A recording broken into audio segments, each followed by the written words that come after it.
Hello everyone, Watch This Review here with a look at the DC Universe Classics Superboy.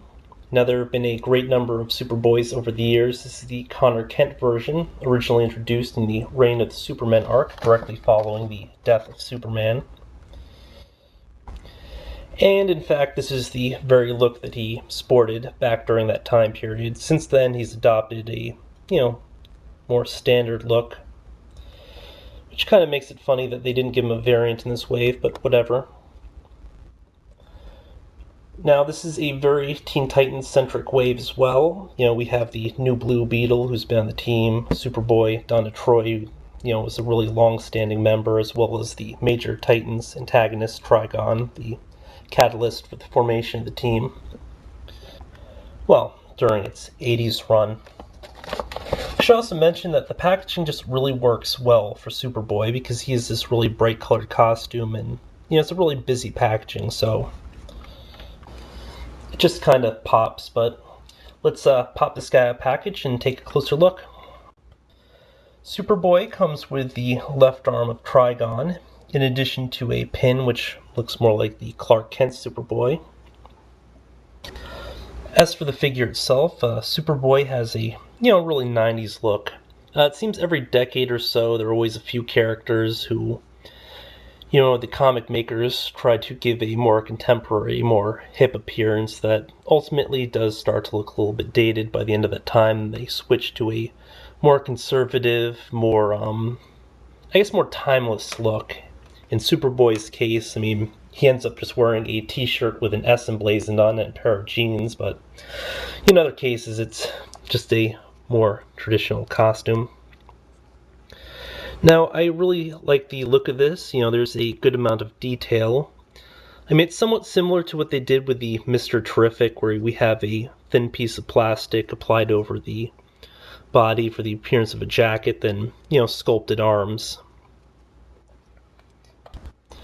It's also worth noting that he's a little bit on the taller side. For a lot of the teen characters, the DC Universe Classics line had been going the shorter route, but, lately it seems they're getting him a little bit closer to their contemporaries, their adult contemporaries. Here he is next to the Wave 6 Superman, standard Superman mold.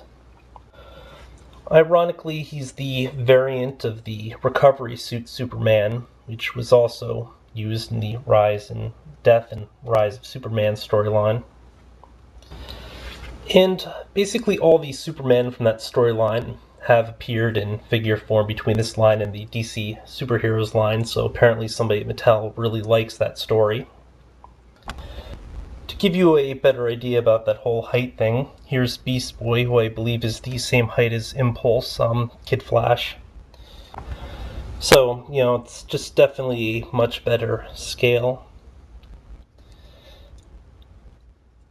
Now, there's not a lot of real paint variation or paint depth here, but the amount of detail on the jacket does pretty much make up for it. They could have put a little bit more effort into the belts, though, just because usually when the character is depicted, he has them separated a little bit. But these ones are molded together, and I believe they're just a band of rubber placed around the waist area. So yeah, definitely very decent looking figure. In terms of articulation, it's the standard stuff. Rotating wrist, single joint elbow, ball jointed shoulder, as well as a bicep rotation. Ball jointed head. Pretty good range of motion, but he can't really go all the way up. I'm not sure what's actually holding it back. I think it's just the range of the joint. He can look down an impressive amount, though, so he's condescending. We have a ab/diaphragm joint, which I haven't worked in yet, so it's not going to move. Waist rotation, usual leg joint. Rotation here at the thigh, single joint knee, and single joint ankle. Personally, this was just something of a must-have, besides being a requirement to build Trigon. But not everybody may feel the same way, especially because the look itself is a little bit dated from what he's currently going by most of the time. Origin-wise, I didn't really discuss because I was just going to hold it off towards the end of the video, in case everybody already knows it. By the way, I've reviewed the rest of these figures except for Cyclotron, who I probably won't even bother unboxing. You can just look for them, but now the character was first introduced as, say, possibly being Superman, although basically everybody kind of knew that he was a clone by the end of the issue, I think. He was born of a sample of Superman's DNA, which was then fused with a human DNA to stabilize it.